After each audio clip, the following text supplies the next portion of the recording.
मुझे एक घर में ड्राइवर की नौकरी मिल गई। घर में सिर्फ मालिक, मालकिन और उनकी बेटी थी।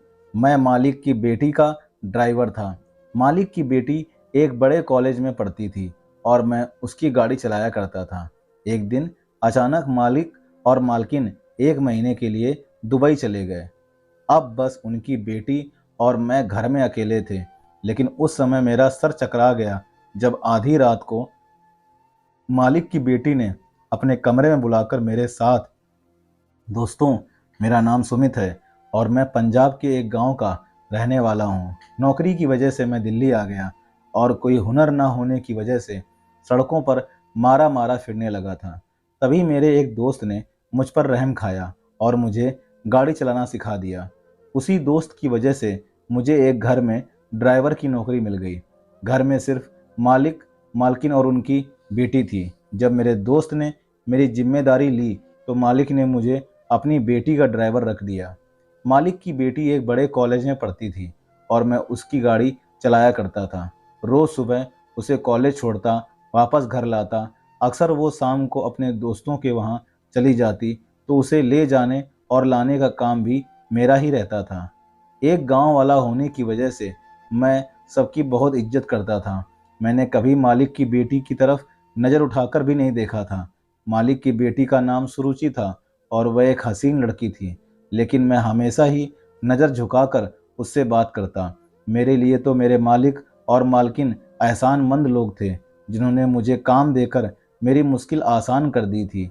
मैं मालिक और मालकिन को बहुत ज़्यादा सम्मान देता था क्योंकि वह दोनों ही बहुत अच्छे थे। सुरुचि रास्ते भर मुझसे बातें करती और मुझे बहुत सारी बातें बताती, लेकिन मैं सर हिलाने के अलावा कोई जवाब नहीं देता था। वो बहुत तेज़ थी और हर क्लास में फर्स्ट आती थी। सुरुचि मुंह में सोने का चम्मच लेकर पैदा हुई थी। मालिक फौरन ही उनकी हर बात मान लेता था। सुरुचि ने नई गाड़ी की फरमाइश की तो मालिक ने तुरंत उसे नई गाड़ी खरीद कर दे दी। सुरुचि मुझसे कहने लगी कि देखो, मैंने तुम्हारे लिए नई गाड़ी ली है। उनकी बात सुनकर मैं मुस्कुरा दिया। वो बातों बातों में मुझे हमेशा छेड़ती रहती और हमेशा मेरे साथ बात करने की सोचती, लेकिन मैं हमेशा अपनी हद में ही रहता।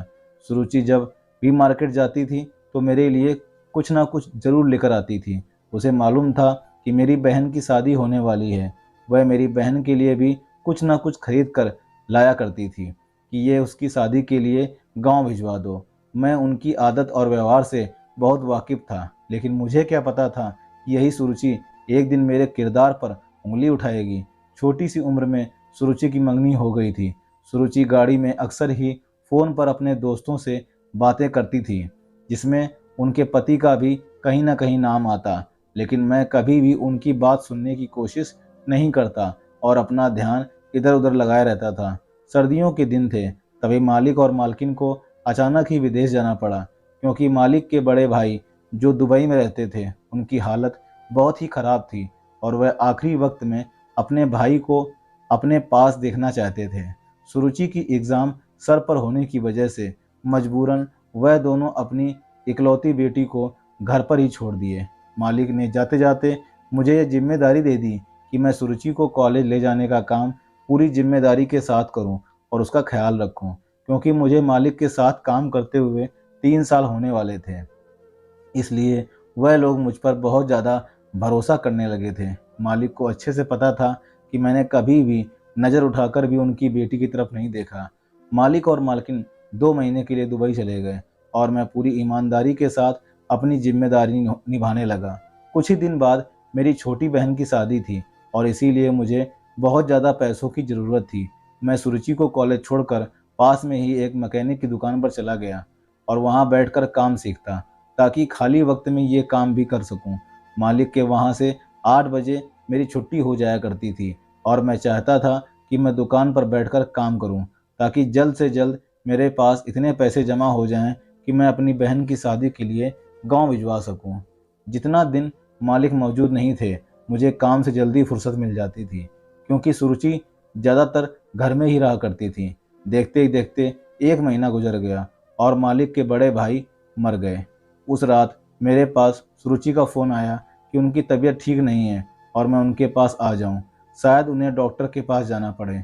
उनकी बात सुनकर मैं परेशान हो गया, रात के इस वक्त मेरा घर के अंदर जाना अच्छा ना था, लेकिन बीमारी की हालत में मैं सुरुचि को अकेला नहीं छोड़ सकता था, जबकि वह अपने बड़े पापा के मौत के गम में थी। पूरी रात मैं उसके साथ ही रहा और उनका ख्याल रखता रहा। वह बुखार में तप रही थी और मैं रात भर उनके पास बैठा रहा। सुबह तक उनकी हालत कुछ बेहतर हुई तो मैं वापस अपने क्वार्टर में चला आया। वक्त तेजी से गुजरता रहा। उस दिन के बाद से सुरुचि की तबीयत ठीक नहीं रहती थी। वह बहुत ही ज़्यादा खोई खोई सी रहने लगी। मुझे लगा शायद वह अपने माँ बाप से दूर रहकर परेशान है, लेकिन मुझे क्या खबर थी कि हकीकत क्या है। मालिक ने 1 महीना अपने भाई के बच्चों के पास गुजारा और पूरे 2 महीने बाद वह दोनों घर पर आए। मैं उन्हें देखकर बहुत खुश हुआ, लेकिन उस वक्त मेरे कदमों तले जमीन निकल गई जब मालिक ने पास पड़ा डंडा उठाकर मुझे बुरी तरह पीटना शुरू कर दिया। मुझे गंदी गंदी गालियां देते जा रहे थे और मारते जा रहे थे। मुझे समझ नहीं आ रहा था कि मुझसे ऐसी कौन सी गलती हो गई जो मालिक इतना गुस्सा कर रहे हैं। वो मेरी बात सुनने को तैयार ही नहीं थे। जब मुझे पूरी बात का पता चला तो ऐसा लगा जैसे किसी ने मेरे पैरों से ज़मीन खींच दी है।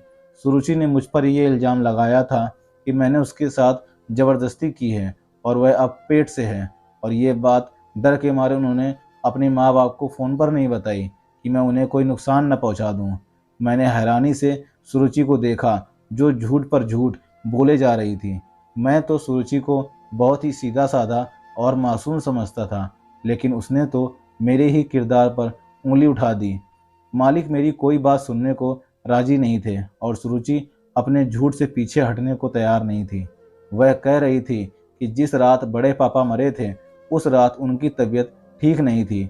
उन्होंने मुझे कमरे में बुलाया था। उन्हें लगा कि शायद उन्हें डॉक्टर की ज़रूरत है, लेकिन मैं अस्पताल ले जाने की बजाय उनके साथ गलत काम कर बैठा। मालिक ने पुलिस को बुलाकर मुझे जेल में डलवाने का फैसला किया था, लेकिन सुरुचि ने उन्हें रोक दिया। सुरुचि ने अपने पिता से कहा कि ऐसा करने से उनकी इज्जत पर आँच आएगी। सुरुचि के पिता मुझे नौकरी से निकाल चुके थे और मैं बहुत ही ज़्यादा परेशान था। मेरे पास करने के लिए कोई काम नहीं था और इतनी जल्दी मुझे दूसरी नौकरी भी नहीं मिल रही थी, जबकि मेरी बहन की शादी सर पर आ गई थी। मैं मालिक के दिए हुए क्वार्टर में रहता था और अब मेरे पास रहने के लिए भी कोई जगह नहीं थी। इसलिए मैं मजबूर होकर दोबारा मालिक के घर पर आ गया और उन्हें अपनी बेगुनाही का यकीन दिलाना चाहा, लेकिन मालिक ने मेरे सामने ऐसी शर्त रखी कि मेरे होश उड़ गए।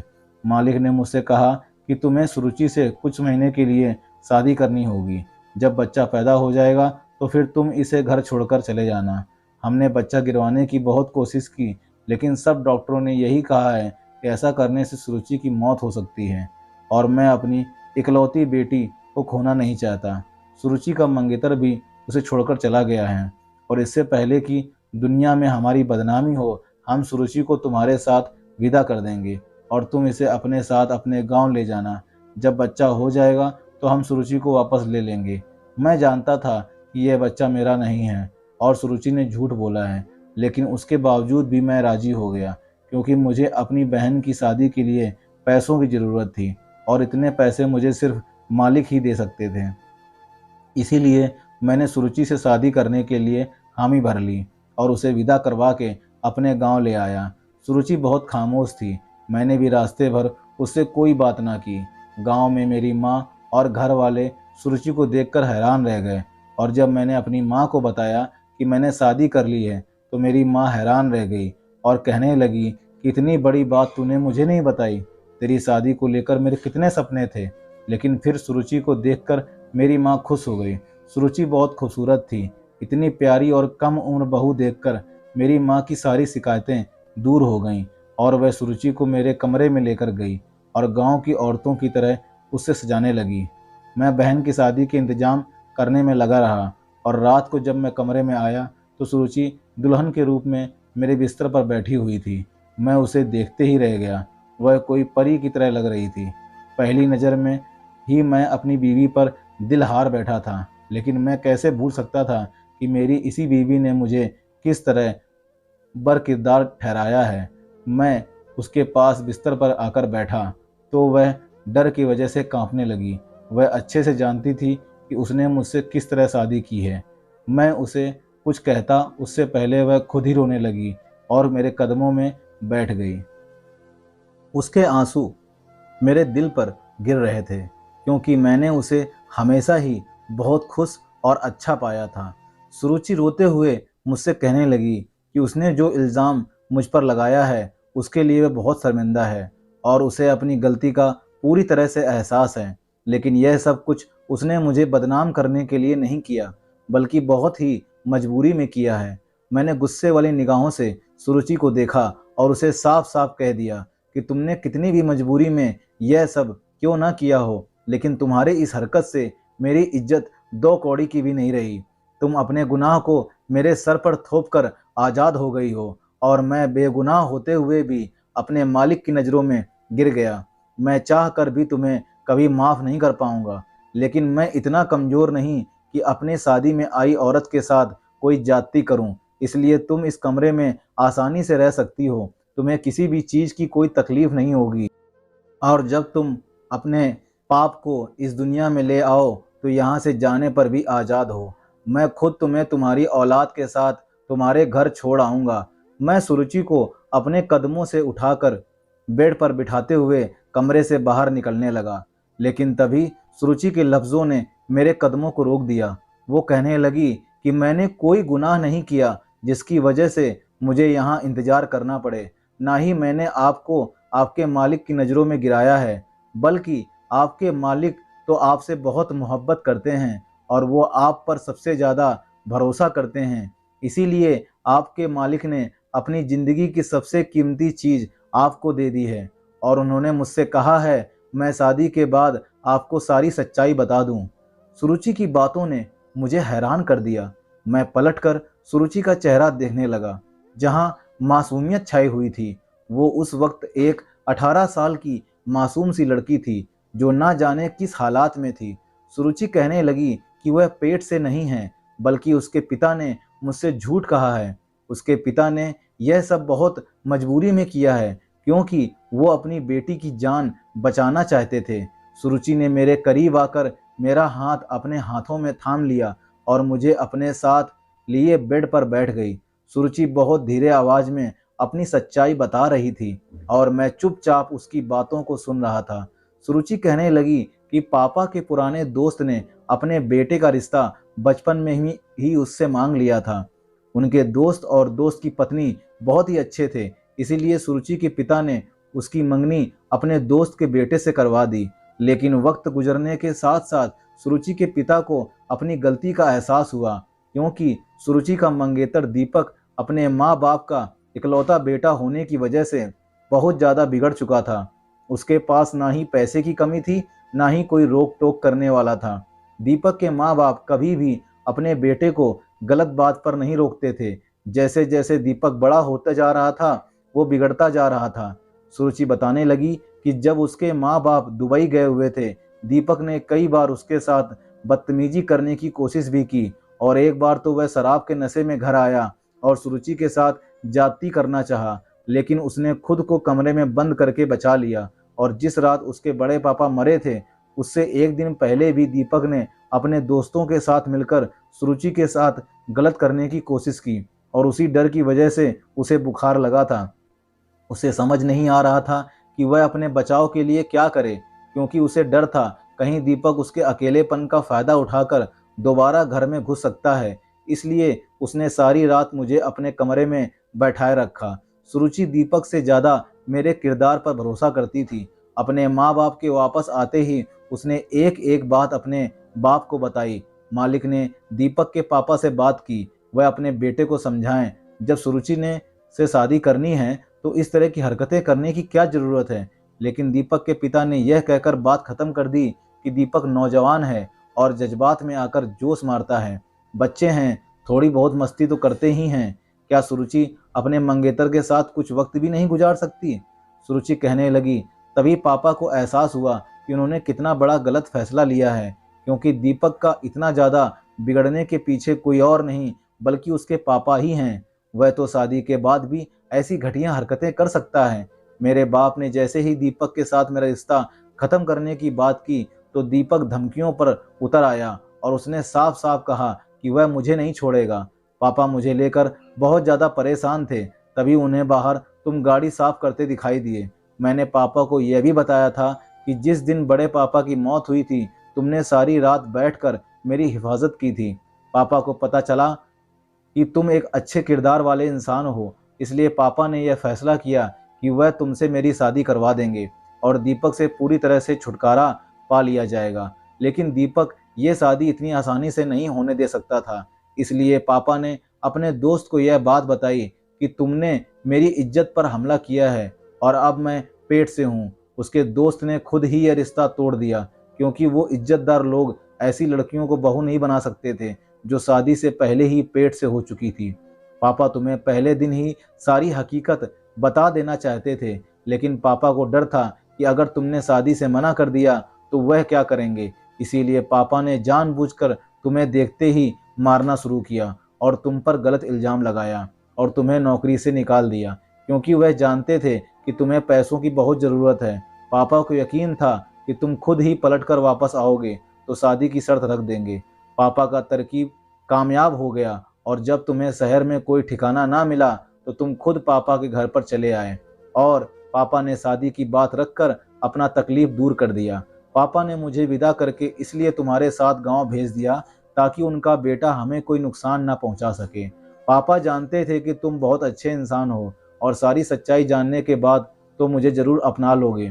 पापा पहले ही दिन से कहते थे कि तुम बिल्कुल भी लालची आदमी नहीं हो, एक अच्छे किरदार के नेक इंसान हो। तुम चाहो तो मैं यह बात साबित भी कर सकती हूँ कि मैं पेट से नहीं हूँ और ना ही किसी मर्द ने मुझे कभी हाथ लगाया है। बहुत मजबूरी में पापा ने मुझे तुम्हारे हवाले किया है और मैंने अपने पूरे दिल से तुमसे शादी की है, क्योंकि मैं खुद भी तुम्हारी अच्छाई की गवाह हूँ। हो सके तो मुझे और मेरे बाप को बस एक झूठ के लिए माफ़ कर दो। सुरुचि की आंखों से आंसू टपक रहे थे और मुझे उन आंखों में एक बाप बेटी की बेबसी दिखाई दे रही थी। मैंने सुरुचि को अपने सीने से लगा लिया। वो एक बहुत सी प्यारी लड़की थी जिसे शायद भगवान ने इस तरह मेरे नसीब में लिखा था। मेरी माँ ने बहन की शादी की रस्मों के साथ साथ मेरी भी शादी की रस्म शुरू की। मैं अपनी बीवी को गांव के लोगों की तरह सस्ता सवरता देखकर खुश हो रहा था। सुरुचि ने अपने बाप को फ़ोन करके बता दिया था कि यहाँ हमारी शादी की रस्में हो रही हैं, तो सुरुचि के माँ बाप भी खामोशी से मेरे गांव चले आए और वह भी हमारी शादी में शामिल हो गए। मेरे मालिक ने आते ही हाथ जोड़कर मुझसे अपनी गलती की माफ़ी मांगी, लेकिन मैं तो उन्हें पहले ही माफ़ कर चुका था। मैं खुद एक बहन का भाई था और मुझे अच्छी तरह पता था कि कोई भी बाप या भाई अपनी बेटी की शादी किसी भी ऐसे शख्स के साथ नहीं कर सकता जो बरकिरदार हो और बहुत ही ज़्यादा बिगड़ा हुआ हो। ये बात जो मुझे अच्छी तरह समझ आ गई थी कि अपने बच्चों की किस्मत के फैसले उनके बचपन में नहीं करने चाहिए, क्योंकि बड़े होकर वो ना जाने कौन सा रास्ता चुने या फिर उनके दिल में किसी और की मोहब्बत बस जाए। आप इस बात का पता नहीं लगा सकते और आपकी बहन या बेटी इतनी सस्ती नहीं होती कि आप किसी बद किरदार शख्स के साथ उसकी शादी कर दें, या फिर क्या पता उसके दिल में किसी और की तस्वीर हो। दोस्तों, ये कहानी बहुत बड़ी सीख दे जाती है। अगर आपको ये कहानी पसंद आई हो तो चैनल को लाइक, सब्सक्राइब और शेयर करना मत भूलिएगा। धन्यवाद दोस्तों। और साथ ही साथ आपके दाहिनी तरफ एक बेल आइकन है, उसको दबा करके ऑल पर सेट कर दीजिए ताकि आपको मेरी सारी कहानी सबसे पहले मिल सकें। मिलते हैं दोस्तों इसी तरह की सच्ची और अच्छी कहानी। तब तक के लिए जय हिंद, जय भारत, खुश रहिए, आबाद रहिए।